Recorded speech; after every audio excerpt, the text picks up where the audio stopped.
भगवान की अगवानी, भगवान की पहुनाई करने का क्रम बहुत ध्यान से सुनिएगा। श्री राधे। क्या है? पहले हम भगवान की सेवा करने के योग्य बन जाएं। भगवान की सेवा, उसके लिए आवश्यक है तिलक हमारे मस्तक पर अवश्य होना चाहिए। तिलक भगवान नारायण का श्री चरण कमल होता है। ये जो दो सफेद आप देख रहे हो ना, दोनों सफेद, ये भगवान नारायण का श्री चरण कमल है।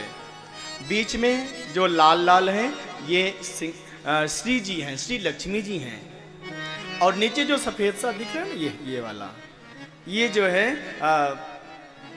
भगवान के चरण कमल को विराजमान करने के लिए सिंहासन है। ये पहले सिंहासन विराजमान करते हैं, उसके बाद ये चरण कमल हैं। कई लोग तिलक करते हैं ना, तो पहले ये सफेद वाला लगाते हैं। नहीं, पहले नीचे वाला जो सफेद है ये सिंहासन, फिर ये चरण कमल, फिर उसके बाद श्री लाल रंग का जो तिलक है। तो इस तरह से भगवान के मंगल में तिलक स्वरूप का अपने मस्तक पर सुंदर तिलक करिए, धारण कीजिए तिलक स्वरूप को। उसके पश्चात श्री गुरु शरणम, श्री गुरु शरणम, श्री हरि शरणम, श्री हरि शरणम, ये दो बार बोलते हुए भगवान का मानसिक ध्यान कीजिए और भगवान से प्रार्थना करें, प्रभु हम आपकी सेवा करने के लिए आपसे अनुमति मांगते हैं। ऐसे नहीं कि भगवान रात्रि में आपने विश्राम करवाया है भगवान जी को, पर्दा लगा दिया है और सुबह उठते हैं ताली बजाए और पर्दा खोल दिए। नहीं, पहले तिलक स्वरूप धारण कीजिए, उसके बाद दोनों हाथ जोड़कर मानसिक ध्यान करते हुए भगवान से अनुमति लीजिए, प्रभु मैं आपको अब जगाने की अनुमति चाहती हूँ, आप उठिए, इसके लिए मैं आपसे आज्ञा चाहती हूँ, क्या मैं आपको उठाऊं? अब भगवान को आप जगाइए, उठाइए, भगवान ताली बजाइए पहले 2 बार। कई लोग ऐसे होते हैं ना कि महाराज जी अंदर सो रहे हैं, विश्राम कर रहे हैं और सीधे दरवाजा खोले फटाक से पहुंच गए अंदर। नहीं, मंदिर का नियम होता है पहले ताली बजाई जाती है कि प्रभु आप व्यवस्थित हो जाइए, मैं आपको जगाने की अनुमति मांग रही हूँ, आप उठने के लिए आप मुझे आज्ञा प्रदान करिए। प्रसंग चल रहा था कि भगवान को उठाने के लिए भगवान से अनुमति मांगनी पड़ती है। भगवान जग गए, अब भगवान की पूजा कीजिए। पहले आपने तिलक धारण किया, मानसिक ध्यान किया, फिर भगवान को आपने जगाया और अब भगवान की सेवा पूजा, जैसे गुरुदेव भगवान ने आपको बताया है उस सेवा पूजा कीजिए।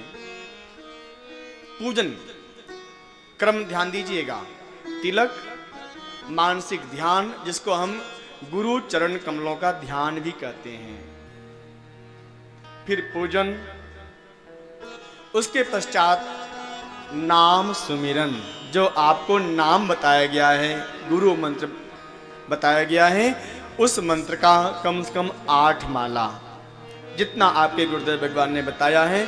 हमारी परंपरा में तो 8 माला कम से कम जाप करने के लिए बताया जाता है, क्योंकि जो हम लोगों के पास गुरु परंपरा से प्राप्त मंत्र है वह मंत्र 8 अक्षर वाला है। इसको हम बोलते हैं अष्टाक्षरी मंत्र। इसलिए 8 माला अर्थात 108 दाने वाली माला से 8 बार आपको जाप करना है, मंत्र जाप। और उसके बाद फिर मंत्र जाप के बाद फिर आपको ध्यान करना है।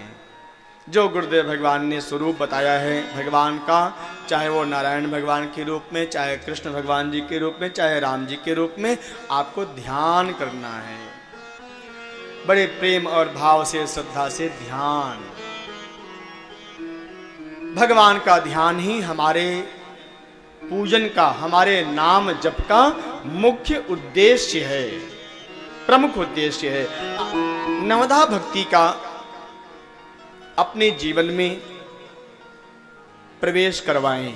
यदि आप भगवान के मंगलमय स्वरूप का ध्यान अंतिम बेला में चाहते हो तो नवधा भक्ति अपने जीवन में लाओ। रामायण में भी नवधा भक्ति का उपदेश किया है राम जी ने। पहले तिलक, फिर पूजन, फिर नाम जप, उसके बाद फिर ध्यान, और उसके पश्चात फिर जो भी आप पाठ करते हो वो पाठ करके फिर जो है उसके बाद फिर आरती करना है। पूजन और आरती के बीच में आपको नाम जप भी करना है, ध्यान भी करना है और पाठ भी करना है।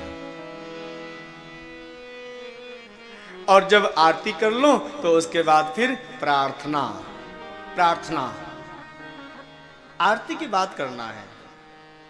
तो ये भगवान के नाम जप का क्रम बताया गया है कि हमें अंतिम बेला में भगवान का ध्यान कैसे आवेगा।